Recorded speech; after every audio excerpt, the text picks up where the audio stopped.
Pankaj, you can stop sharing once the director and the your HOD completes I their have joined. I have joined. remarks. I have joined. Sir, good afternoon, sir. How are you, sir? Fine, sir. Fine, sir. Welcome, welcome, welcome. Okay, welcome. Thank you, sir. Thank you, sir.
Hello? Hello? Hello?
Good afternoon, sir.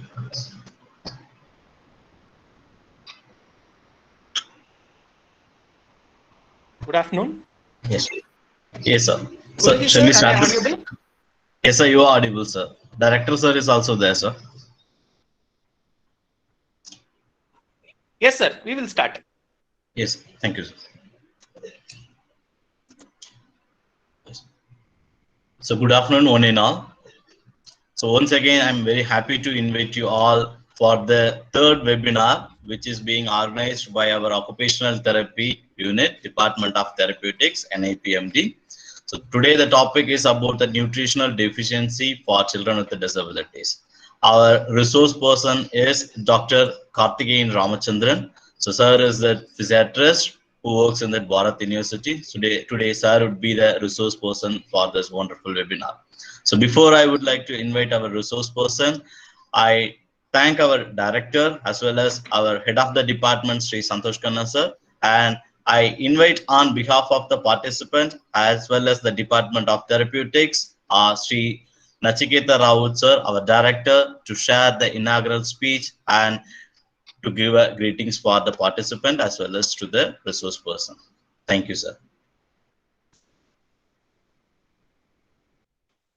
Thank you, Kurunji Salam Sahab, and welcome, Karthikeyan Sahab. Santosh Khanna sir, it's indeed wonderful to have all of you this afternoon together, joined by the Google Meet. And the topic which we would be discussing upon is a very relevant topic, which is the nutritional aspects for persons with disabilities. Now, if we ask who we are, then and can we point out towards ourselves, then we'll be pointing out towards this body. And this particular body is a piece of food that was consumed out down the years. The idli and dosa which I had in the morning probably would be a part of this body, provided it has been taken up and consumed in a particular way and it gets assimilated in the body. So what we are and what we know we are probably was the piece of food that came in some particular way to us. Hence, nutrition is very important because it makes up what we are. When it comes to people with disabilities, the matter needs to be looked into with a much more a probing mind. The reason is that there are many, especially when it comes to children with multiple disabilities, adults with multiple disabilities, there are many conditions which would be affecting out the way they consume in food. The first thing is that when it comes to children and adults, then the nature of food which is to be ingested and the concept of dieting, which is in vogue for the adults, that is to be looked differently for children. The second thing is that when it comes to children with disabilities, especially multiple disabilities including autism, cerebral palsy, deaf-blindness, the presentation of the food matters, because children with cerebral palsy may be having just one part of the body which may be active, may be having a position which will be facilitating, while children with autism spectrum disorders may be having multiple sensory issues which may be affecting the food choice which they make, along with other additional issues. For example, the leaky gut syndrome is something which is very much associated with children with autism. Thankfully, our staple food, rice, does not have that particular gluten, which wheat has. But still, there are dairy products for casein that needs to be taken care of. While in therapy, one thing which I have observed is that the reinforcements which we use, for example, after a particular work, a tiny reinforcement is given, which may be tangible, which is tangible in nature. It may be a small chocolate, those soft chocolates are there, or it may be a bit of chips. All those systematically should be avoided out, especially when it comes to children with autism, ADHD, specific learning disabilities. These should be avoided to the maximum because of the nature of content which they have. It may be the salt which they have. It may be the amount of preservative which they have. It may be the sugar which they have. these are known to be addictive in nature, and these have shown to aggravate out all the symptoms. So while doing therapy also, as reinforcements, we should be avoiding out these things.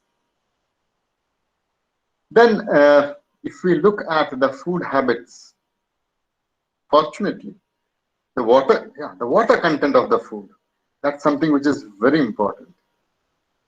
If we look at the foods of India, especially the southern part, because of the hot and humid nature, all the foods have inbuilt water content. Maybe the sambar, the rasam, maybe the way things are eaten. And having water content inbuilt nourishes the food. But having water after every food or after every bite of food would be damaging because it affects out the digestive part of it. So the food which we are eating, then there are quite a bit is being talked about the immunity part, the nourishment part.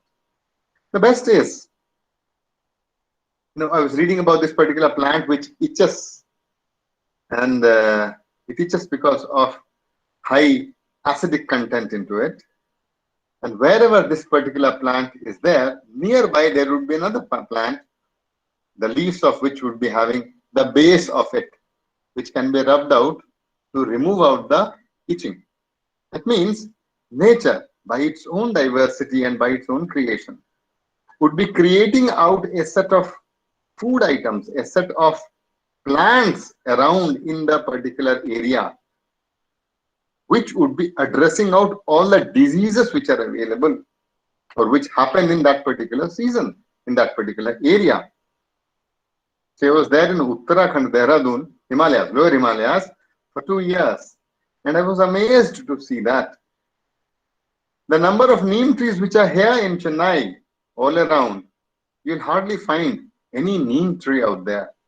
But the number of peepal trees which you find out there is enormous in number. It grows out the way neem trees grow out here. And when you ask a Vaidya from there, then they would say that yes, the diseases which are here would be requiring out preparation of people more as compared to the neem.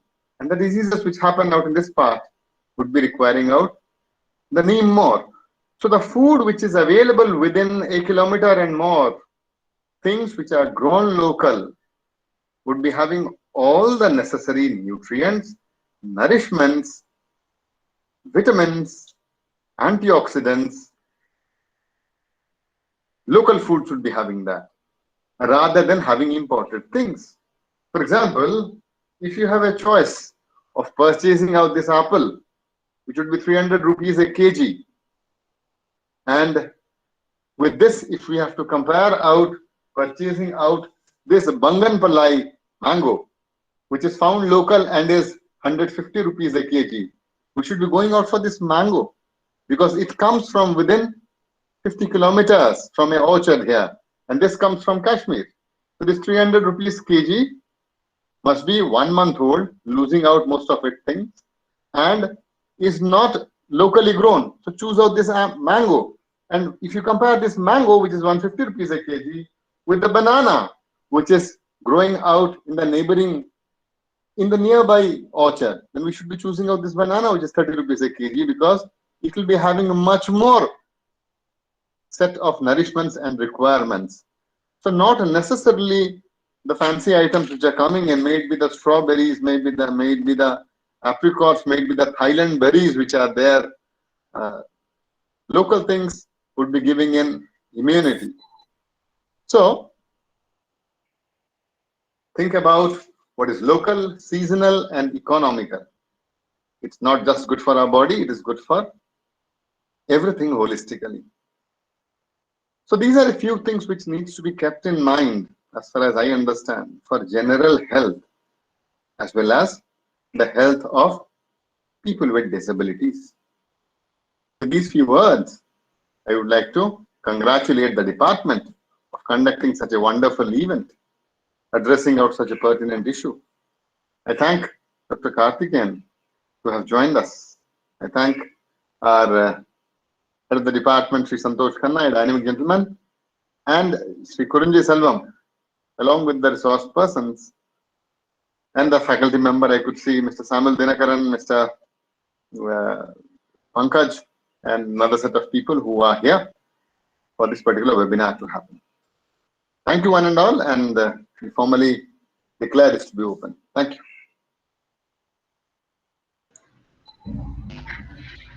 Thank you once again for your words and the detailed introduction about the topic as well as to our resource person, sir. So thank you. Thanks a lot, sir. I would like to invite our head of the department, Sri Santosh Khanna, sir. He is the keynote speaker for this webinar. And on behalf of the participants and the faculties, I would like to invite our head of the department, Sri Santosh Khanna, sir. Sir, please. A very good afternoon to one and all present here. I'm happy to note that it was a very important topic that has been brought across by the occupational therapy unit of our department. I thank the director and the resource person for enlightening us in this wholesome topic. So actually when the topic comes across, the topic says nutritional disorders for persons with disabilities. Nutritional disorder as well as person with disabilities. These are two important areas of public interest or area of public concern. And both actually needs to be addressed. And both is actually addressed probably separately, I would say. But now what we actually require is more convergence into this area. When we say, even I could say this, both are areas of human rights concern, because person with disability is also a human rights concern, and as well as nutrition for people is also a human rights concern. And it is also topping on the global health agenda. When we come across to the topic, when we say malnutrition can contribute to individuals with physical, sensory, intellectual, and mental health condition. Because of undernourishment, they may have challenges in all areas. So our primary concern on this area is how to mitigate this problem. And in some areas, by giving appropriate nutrition, we may be able to avoid some kind of disabilities. When we talk about nutrition, we say nutrition is a right for person with disabilities. It is actually quoted in the UNCRPD. The UN Convention states this, that adequate nutrition has to be provided for children with disabilities. So, as per the research papers and statistics, it says that in areas or places where you have lack of nutrition, or in countries where there is less nutrition, you have high disability rate. So we can very well understand what is the linkage between this nutrition and disability. Just for a general understanding, or which is in common practice, I could find out few points which I can share across in this forum. Probably when a female is pregnant, the medical doctor advises folic acid, because that micronutrient is very essential so that it will avoid any kind of neural tube defects, because the neural tube defects eventually may lead a micronutrient. It's also said vitamin D, calcium nutrition deficiency will lead to cerebral palsy, intellectual disability, visual and hearing impairment is also being found across. Iodine deficiency leads to cognitive impairment. Iron deficiency, if it is present in the early stages of pregnancy, the child may have less activity and impulsivity becomes reduced. And in the postnatal period, if there is iron deficiency,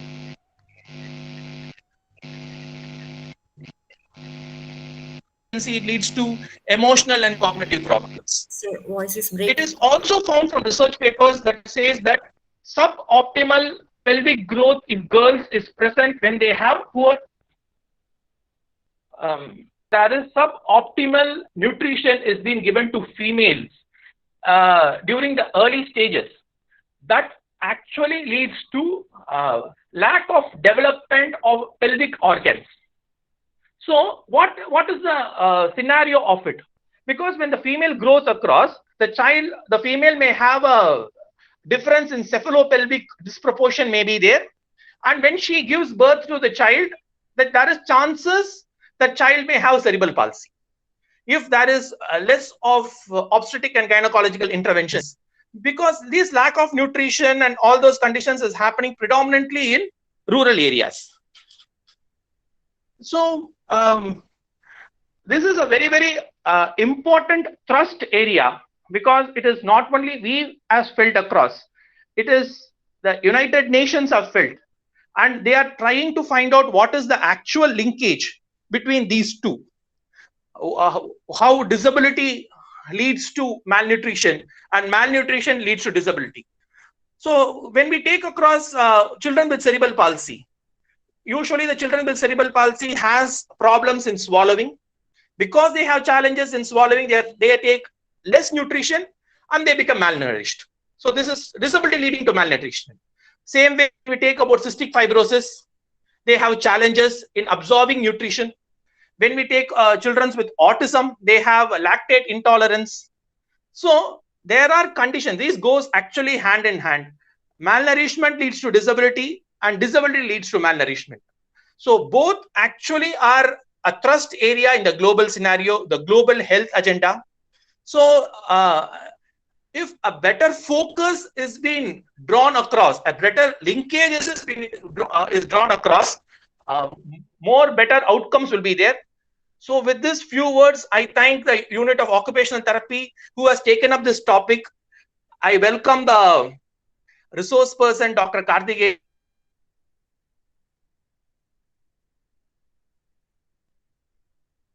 who has given an opportunity for this wonderful seminar. Thank you one and all. Thank you for this opportunity. Thank you. Thank you so much. Thank you, sir. You have given a wonderful information with the statistics, as well as you have pointed out the legal policies which are all related to the nutrition, and you have mentioned the impact of nutrition deficiency as well as the importance of having a good nutrition. And with that, I would like to thank you on behalf of the participants. Thank you, sir. Kindly introduce our resource person, sir. Yes, sir. Yes, sure, sir. So I would like to introduce our resource person. So Dr. Karthikeyan, Sri Balaji College of Medical Science. And yes, many of our students are well aware about our Karthikeyan sir, because he is the person who is taking class for us the rehab medicine.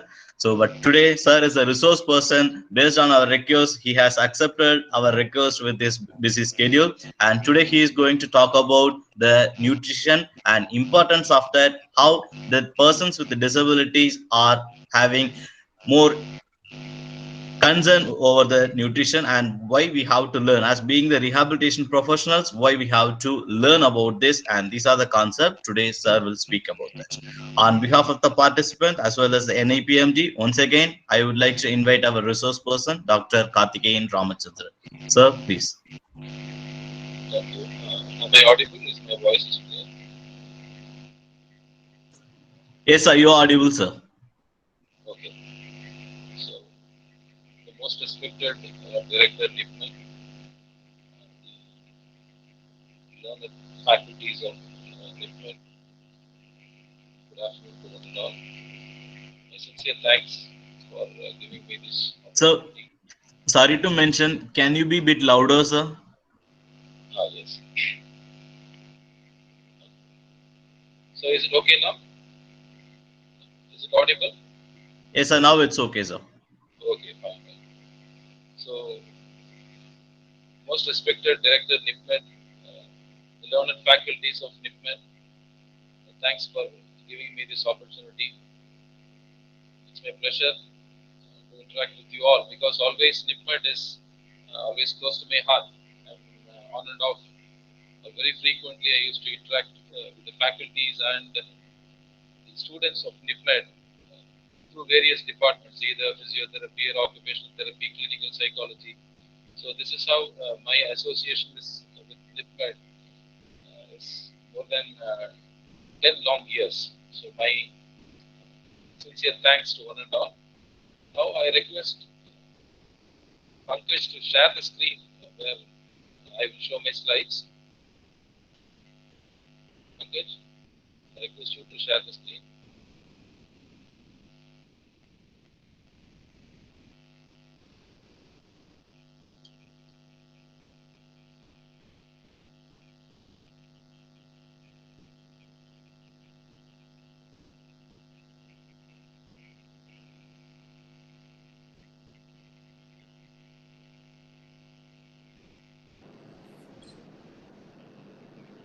Sir, is the screen visible, sir?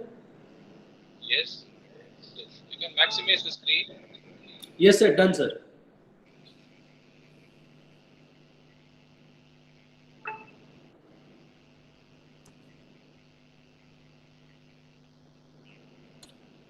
Is it visible, sir?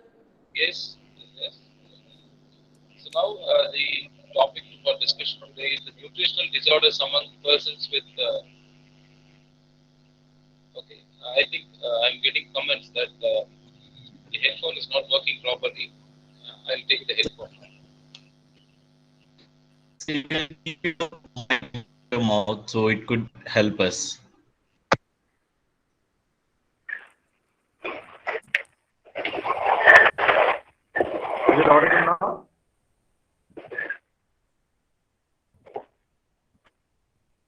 Am I audible? Yes, sir. Right. I'll continue with this. So the topic for discussion today is the nutritional disorders among persons with disabilities.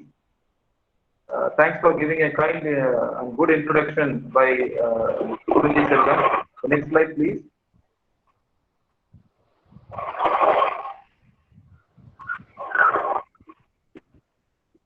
Pankaj, you can shift the next slide. Is it possible? Yes. Done, sir. I would like to mention about the global, before going into the need for the nutritional demands, I would like to highlight the global nutrition targets, what the WHO has said in the year of 2012. So they have identified the nutritional targets as we have to reduce the stunting by 40% in children under 5 years, reduce the prevalence of anemia by 50% among women in the age group of 19 to 49 years, ensure a 30% reduction in low birth weight, ensure no increase in childhood overweight, increase the rate of exclusive breastfeeding in the first 6 months up to at least 50%, reduce and maintain childhood wasting to less than 5%. So these are all the global nutritional targets what the WHO has given, and this is for the general population. So are we having any special strategies, goals for our children and adults with disabilities? Again, I was trying to find the data, but I couldn't get any such things. Next slide, please. So just to highlight the importance of the problem in front of us, as per the census in 2011, in India, out of 121 crore population, there are 2.68 crore persons who are disabled, which is 2.21% of the total population. So among the disabled population, 56% are males and 44% are females. In the total population, the male and female population are 51% and 49% respectively. So this is the portion of people in our population whom we have to really take care of them, and what are all the strategies for us to take care of these people, that is worth mentioning during this discussion. Next slide, please. When I mention the nutritional disorders, it is on the two extremes, that is the undernutrition and the overnutrition. Because always the optimal nutrition is good for health. One child should not be undernourished, on the other extreme, the child should not be overnourished. Next. So when we want to understand the undernutrition, so what are the parameters we use in our clinical practice to assess the undernutrition among children? So one thing is the stunting, which is low height for age, wasting, which is low weight for height, underweight, that is low weight for age, and micronutrient deficiencies or insufficiencies, that is a lack of important vitamins and minerals. So these are all the parameters which are used at the community level for the assessment of the undernutrition. Next slide, please. So as Mr. Santosh Khanna has rightly pointed out, the neurodisability or the disability as such and the malnutrition in the sense both the undernutrition and the overnutrition are closely related with each other. The nutrition will complement or add up the impact of the disability, as well as the consequences or the features of disability will add up for the malnutrition. So both these parameters are closely interrelated, which has to be viewed holistically. Next.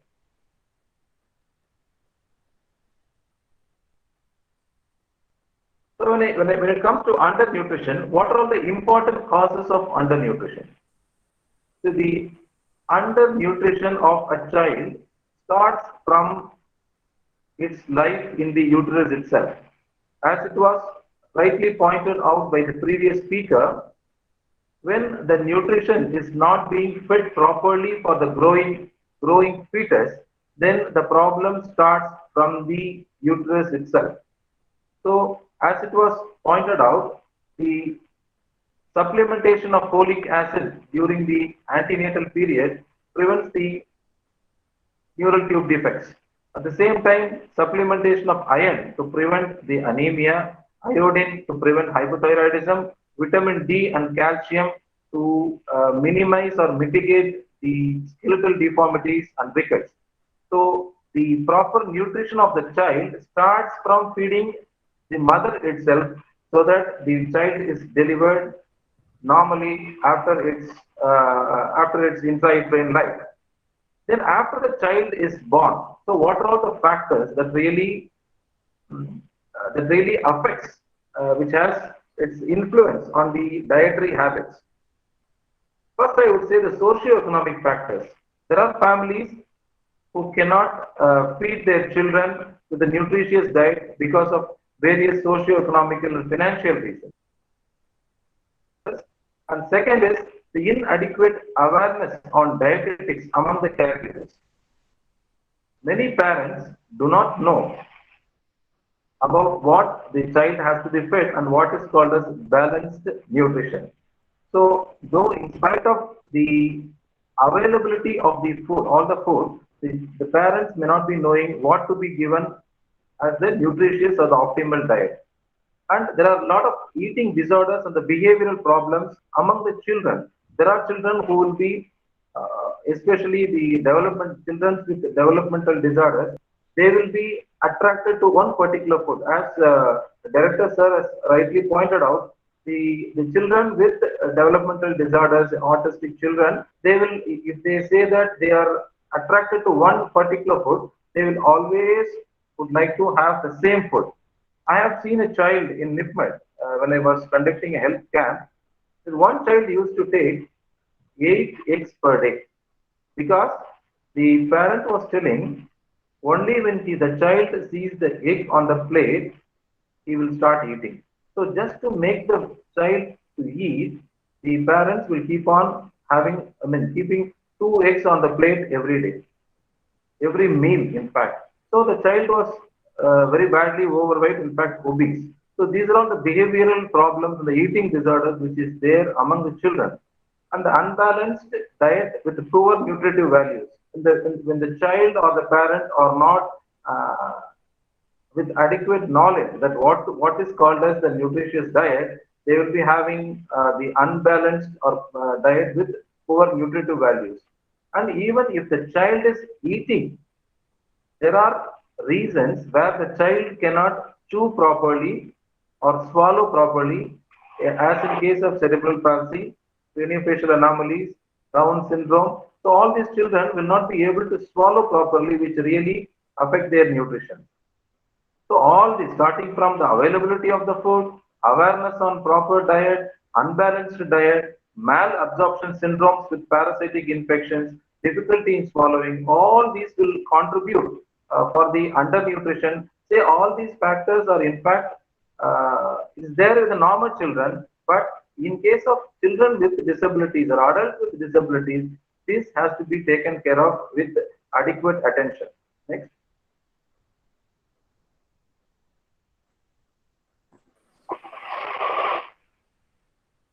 So these are all the factors. This is another slide which highlights. These are all the various factors which contributes to the undernutrition of the child. Next.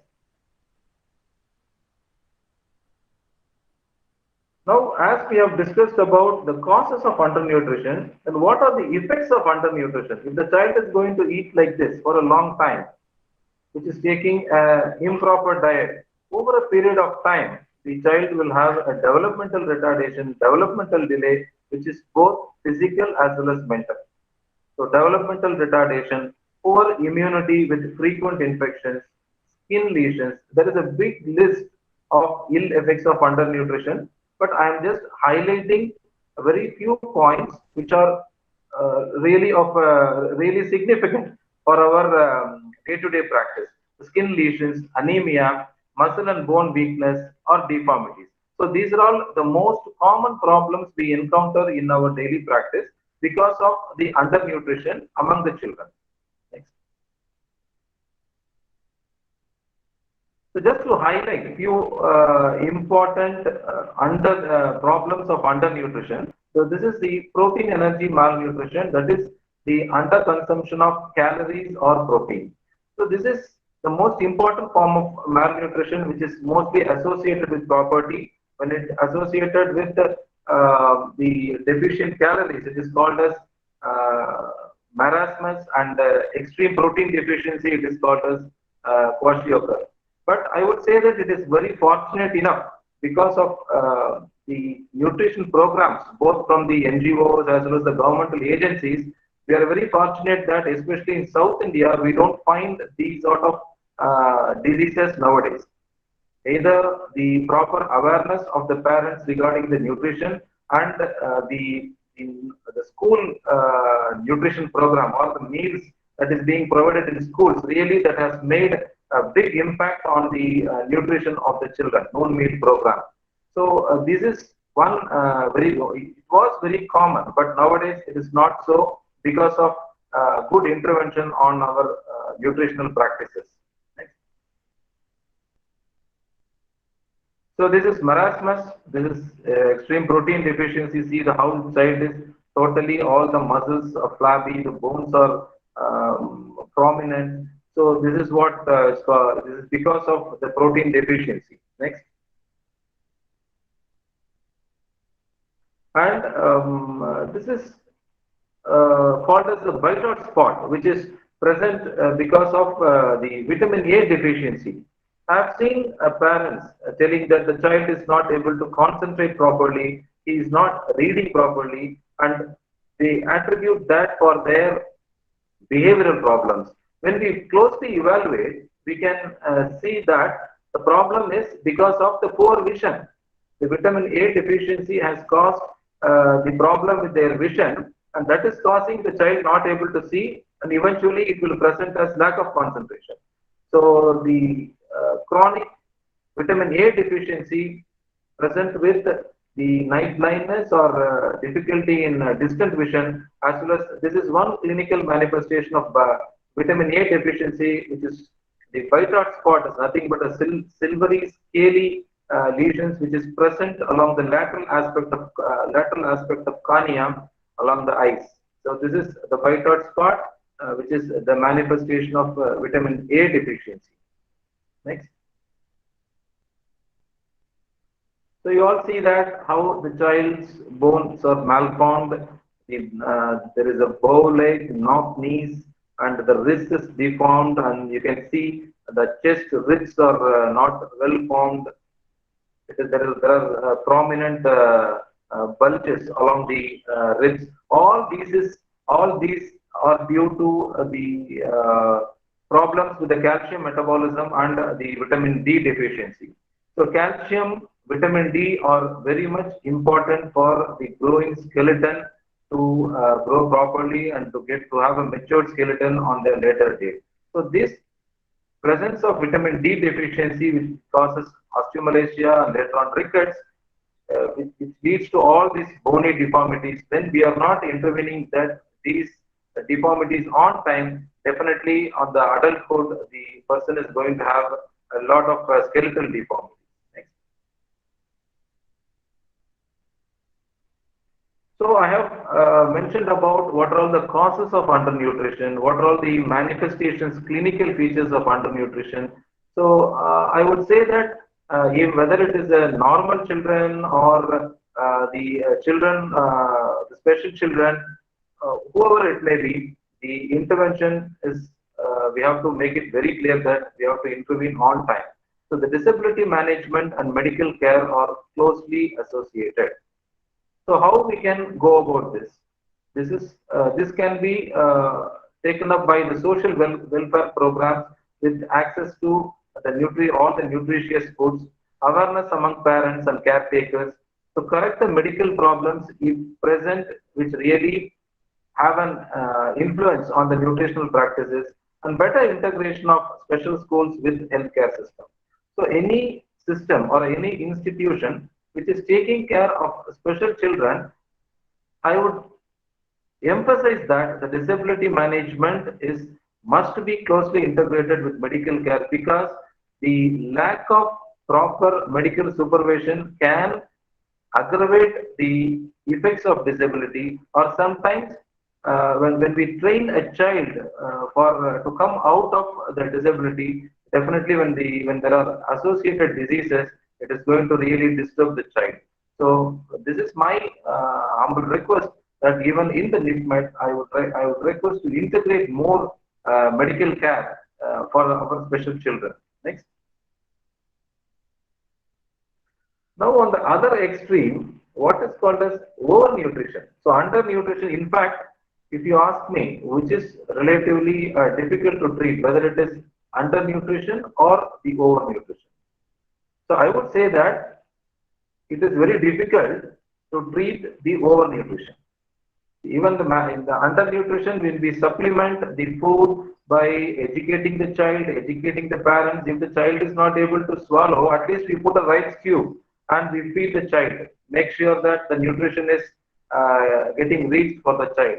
So in fact, as a physician, as a rehab physician, I would say that it is relatively easy for me to treat undernutrition, but now the problem is with the overnutrition, which is manifested by overweight and obesity. Next.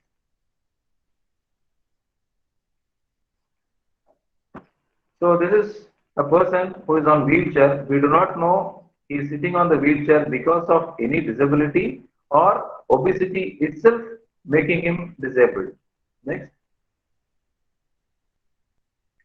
So as per the ICMR data, next, you can see there is a transition of the disease prevalence from the communicable disease to the non-communicable disease. You will accept that in those days there were a lot of diseases like cholera, diarrhea, pneumonia, but nowadays, because of good health practice, because of best prevalence of vaccination, so all these communicable, infectious, contagious diseases are controlled very nicely. But now the other spectrum of diseases which is catching up our attention are the non-communicable diseases. What are the non-communicable diseases? Are nothing but the lifestyle diseases or the metabolic diseases like diabetes, hypertension, coronary artery disease, stroke. So all these are all non-communicable disease. Now the spectrum of disease has slowly transitioned from communicable diseases to the non-communicable diseases. Next. So I think that it's very difficult for you to read this slide. But the information what you have to get from this slide is previously the DALI, that is disability associated life years, the major contributors were the communicable diseases like pneumonia and then cholera, diarrheal diseases. So all these things.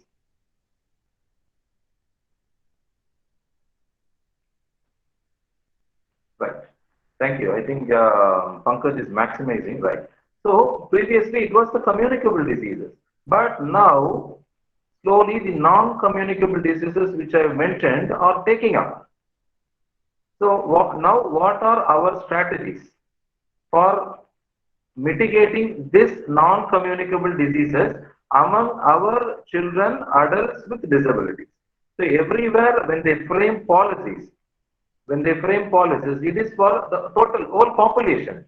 But the problems among our disability, our children with disability are entirely different, where the common policies cannot be completely or we can implement among our special population.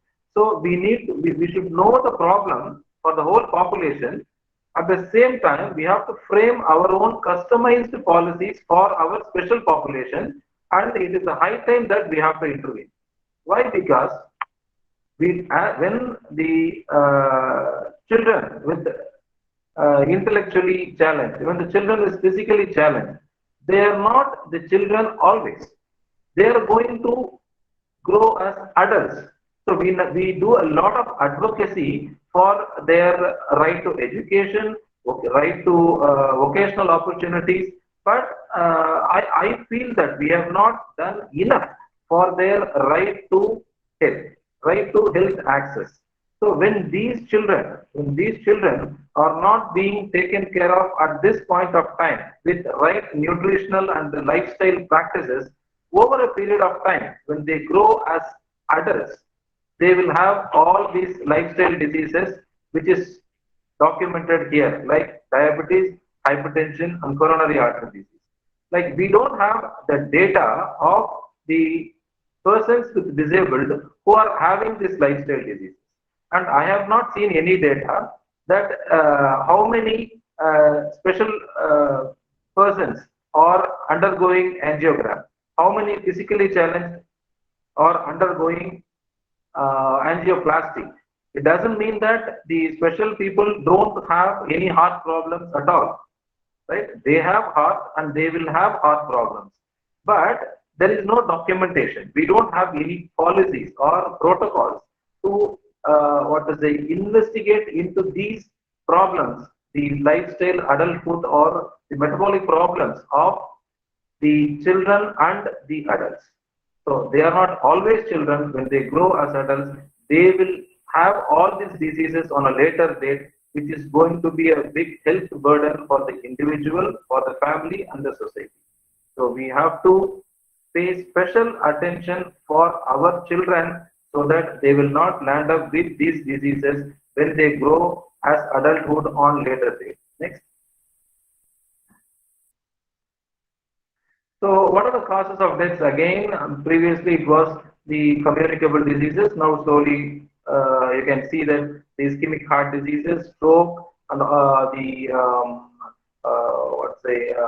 hypertension, diabetic complications, all these lifestyle diseases are coming into the front line. Next.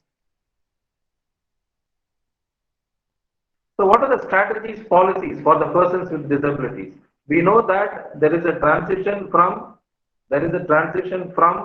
the communicable diseases to non-communicable diseases. So what are our strategies, policies for persons with disabilities to mitigate these problems? Next. So when it comes to overnutrition, so in undernutrition, just we have to supplement the nutrition, that's all. It's very easy. But when it comes to overnutrition, there has to be a balance between the calorie intake and the calorie expenditure. Next. So what are the important causes for abnormal calorie intake? So the unhealthy diet habits in terms of quality and the quantity. So as we all know that the children are more fond of many packed foods which we come across in our daily life.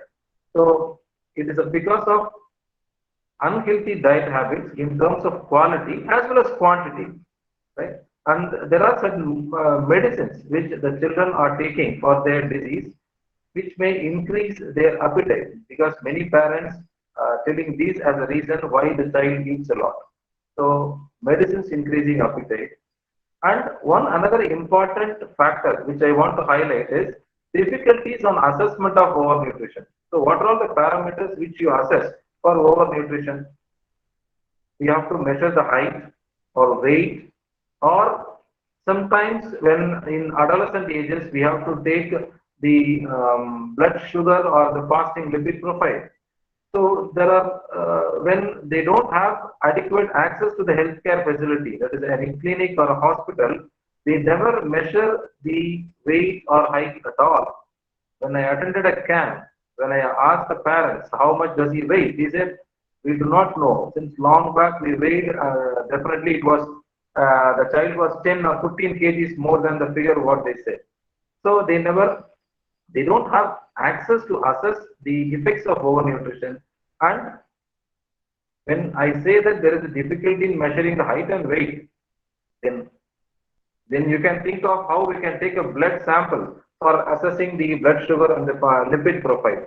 So these are all the difficulties which in our daily practice we face on assessing the overnutrition. So the child will be simply staying there, they'll be eating, and they'll be keeping on put on weight. The putting on weight or obesity does not have the medical problem alone.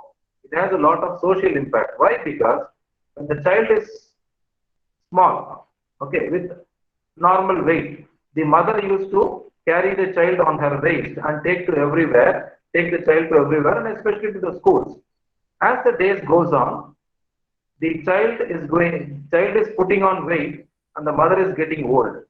Over a period of time, the mother cannot carry him because she has become old. So what will happen is the access to the society or the social event, the child is not going at all.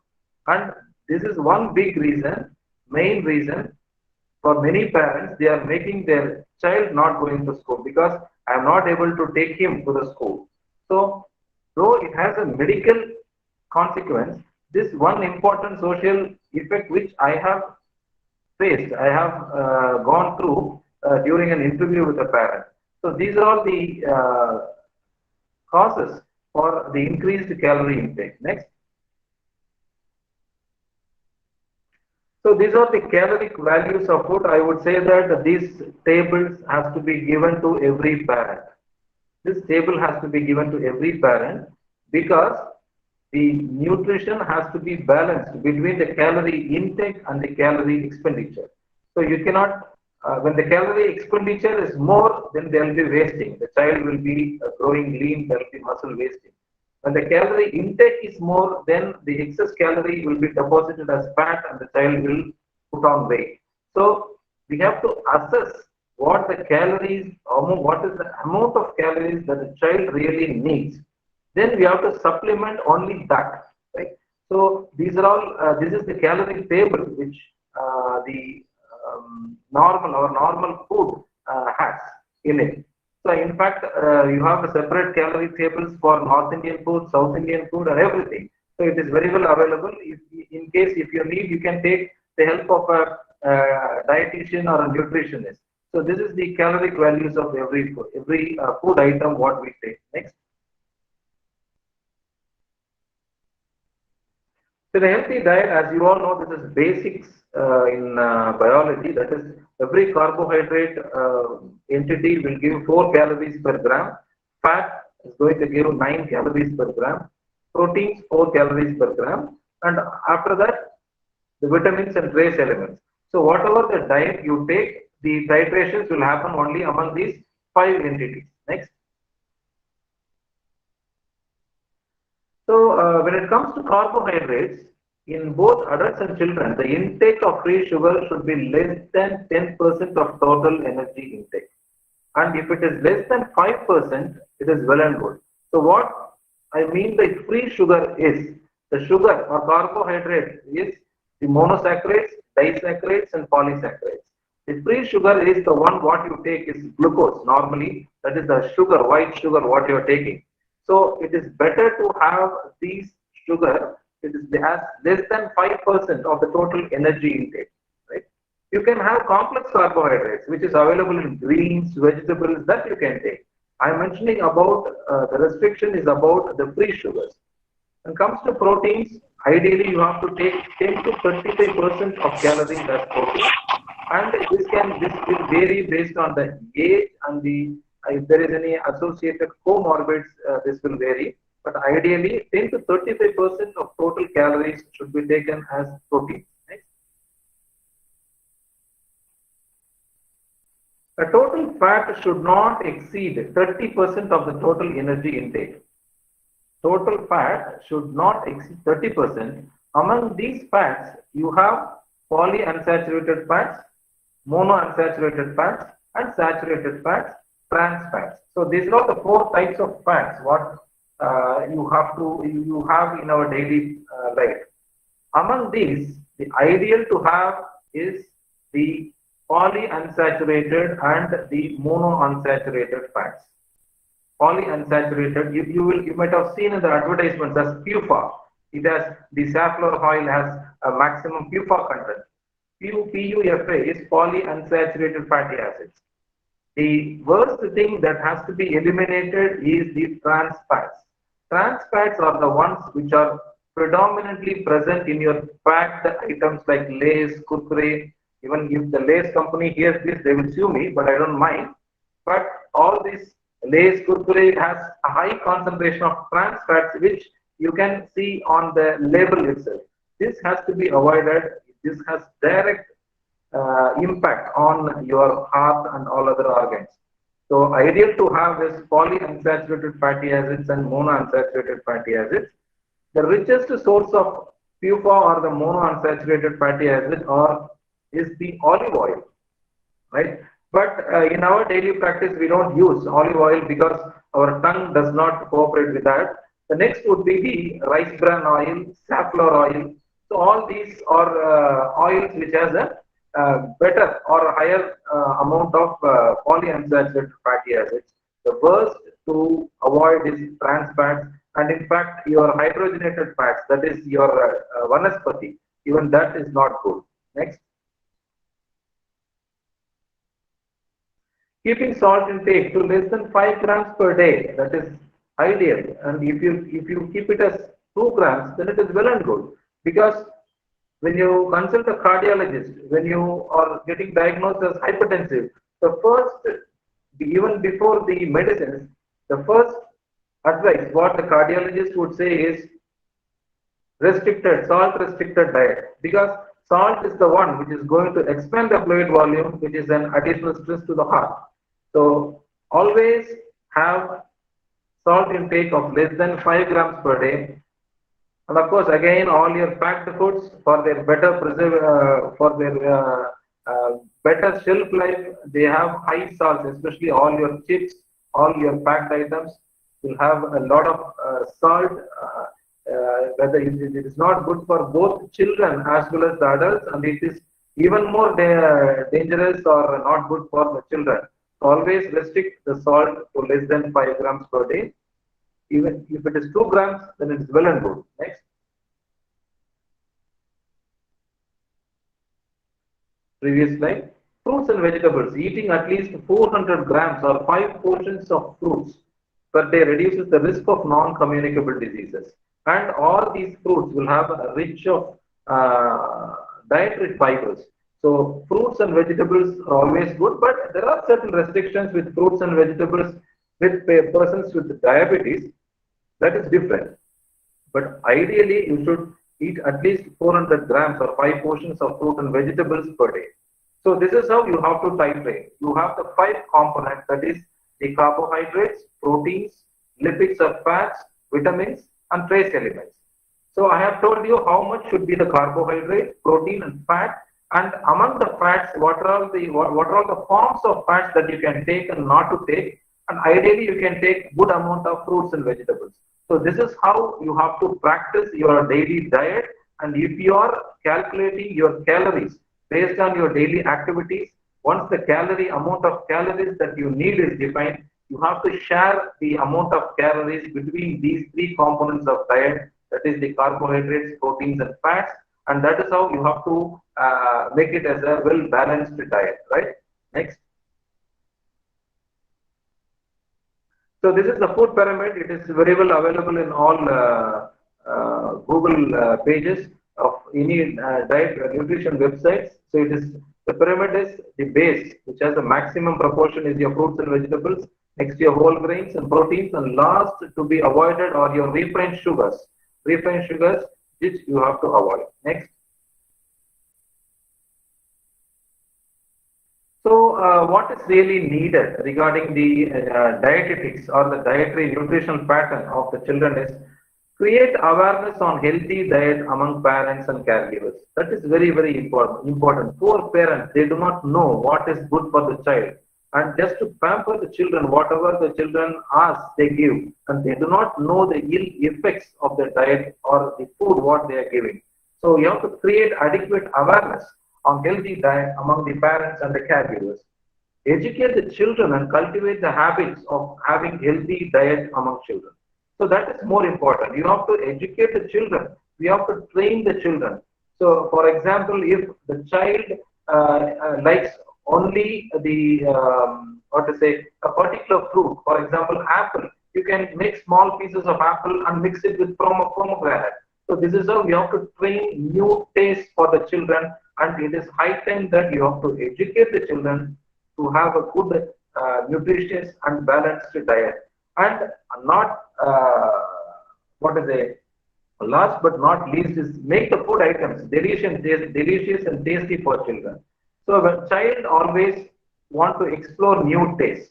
So make the same. If I say that make something out of wheat, don't make the wheat chapati every day, because everyday chapati children does not like. One day you make wheat dosa, one day you make wheat upma. So you have to make different patterns of food, so that the child wants to always explore new food items, and whatever it is palatable or taste for them, they will stick on to it. So always introduce the children with new taste. So that is more important. Next. So all this time I was telling about the food, that is the calorie intake, what you are taking, right? So I was telling you about the proteins, carbohydrates, fats, and how much is the calories is present in each gram of proteins and what you are taking. I have given you a table of different food items.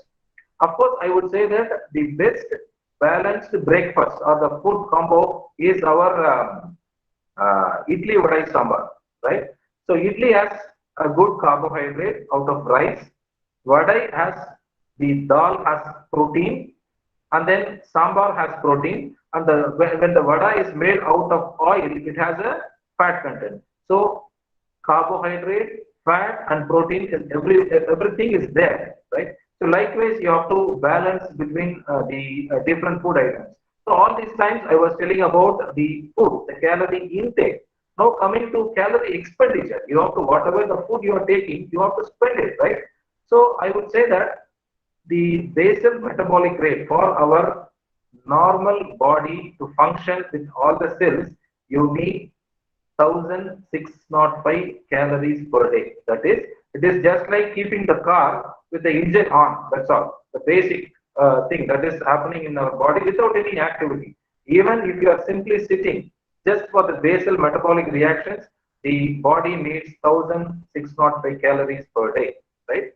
Then again, adding to that, based on your activities, the calories requirement will increase, right? So sedentary or little or no exercise, it is 1926. Exercise, when you do it for 1 to 3 times per week, it is 2207. So this is how, when you increase your activity, the calorie requirement is good. So imagine that you are taking a calorie of 3000 calories per day, eating lot of food, with all junk foods, right? And you are not doing anything, just sitting without doing any activity. So along with basal metabolic requirement, another 400 calories will be spent. So you will be with excess calories of 1000 per day. So all these are going to add weight in your body. So it is all about how much you take or how much you spend. So I would say that the ideal way is you calculate that you eat according to your activity. So first you calculate your activities, you know what is the calorie requirement, and accordingly you select the food items and eat it so that there is a perfect match between the calorie intake and the calorie expenditure. Next. Next. Yes. Next. So what is the series? The total calories what you require per day is duration of physical activity in minutes. That is, it's called as metabolic equivalence multiplied by 3.5 and your weight in kgs divided by 200. I know that it is difficult for you to calculate this, but just I would say that there are a lot of calculations that is happening with your match between the calorie intake and the calorie expenditure. So it is not so simple. So whatever you take as food, it is there inside the body. So it is not going to just like a trash, you cannot keep eating. So it is going to have a deleterious or ill effect on your body when you are not spending it by your physical activities, right? So one metabolic equivalent is defined as the amount of oxygen consumed while sitting at rest and is equal to 3.5 ml of oxygen per kilogram per weight multiplied by number of minutes. So I know that it is difficult to comprehend, but what is called as MET is the unit for you need to assess your physical activity. You need to quantify your physical activity. Next. So your every activity has METs. So as you have caloric value for every food items, you have METs for every activity. So it is all about how you match your caloric value with your activities and their METs. So once these both are perfectly matched, then you will be perfectly healthy. Next. So when you go with literature review, especially with the people with disabilities, adults with disability are 53% more likely to be obese than adults without disability, and adults who report ambulatory difficulty are about a third of adults with cognitive limitation or visual limitation are obese. So you can see that how the disability and the nutritional disorders are closely related. Next.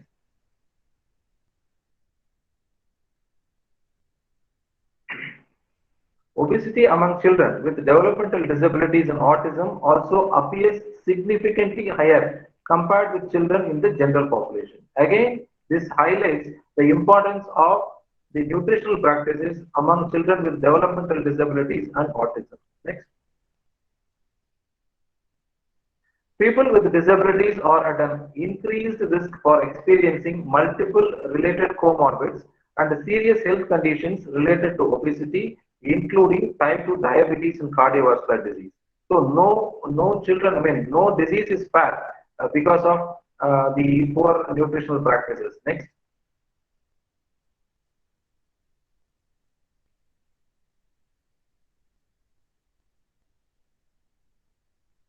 Next slide.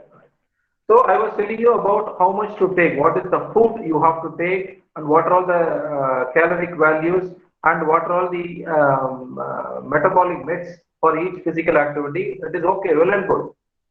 So for adults, normal people, you can say that when you eat this, when you want to have a good lifestyle, you do all this exercise. You run for 45 minutes a day. You walk for 1 hour a day. So all these, it is very difficult to, it is easy to tell among the people who have a normal health. But what are we going to do for the calorie expenditure among the disabled? Next. So what are the suggestions I used to say? Because many parents I have seen, they are facing very difficulty that the child is eating. The child is eating, but there is no chance for the child to spend their calories because there is a difficulty in their what to say, the capability of doing exercises or their ambulation. Of course, these problems are very different with the different types of disabilities. There are a set of problems which will be there for hearing impaired or visual impaired or children with who are intellectually challenged, children who are having locomotor disability, or children with multiple disabilities. So the dietary practices impact of the poor dietary practices, and all this what to say the exercise protocols for various disabilities are entirely different.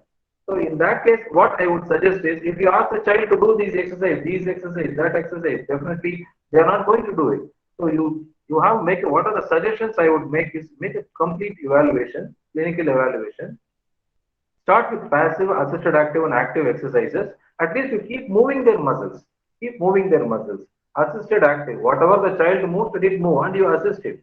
So start with some movements of the muscles, and you make the exertion or you make the exercises more of functional in nature, rather than if you make them to sit and do ask them to raise your hand, this that they're not going to do it. So make the training to be more functional or a playway method. But our idea is, you have to burn their calories. You have to make them sweat. You have to make their muscles to contract. So that is what we want. To make it more of a playway method or a functional training. And last but not least, is the endurance training is very important.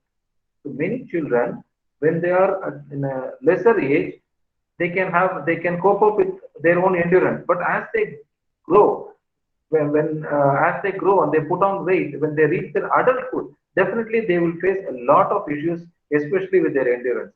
So proper endurance training along with the muscle training is very, very important. And we need more research on dietetics and exercise protocols for these special populations, because the problems, when they are different, then we have to find a different solution. So we need to explore more on these areas, because these children are going to be more vulnerable for these lifestyle non-communicable diseases at a later date. They are not children always. They are going to grow as adults.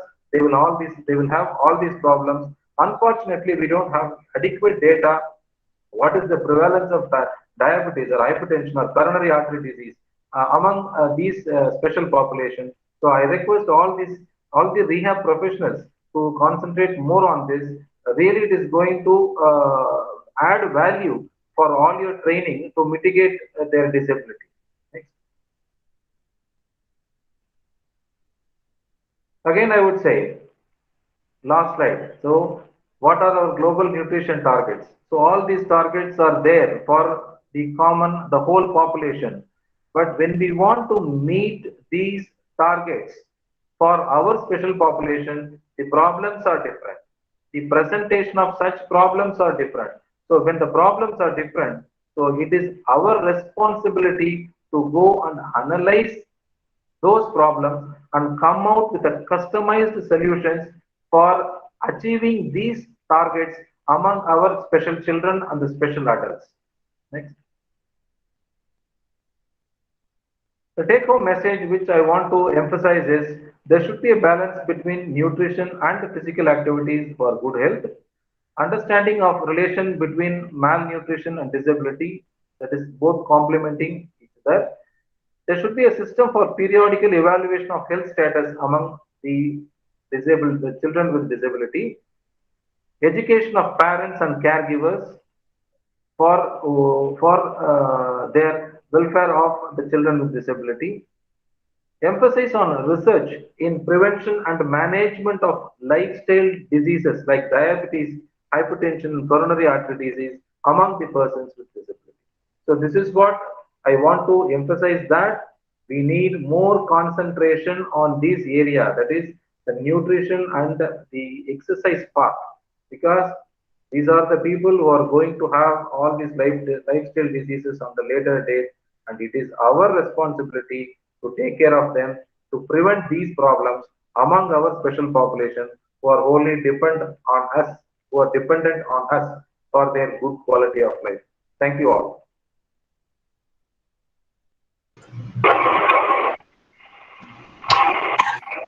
Thank you, sir. It was a wonderful presentation to us.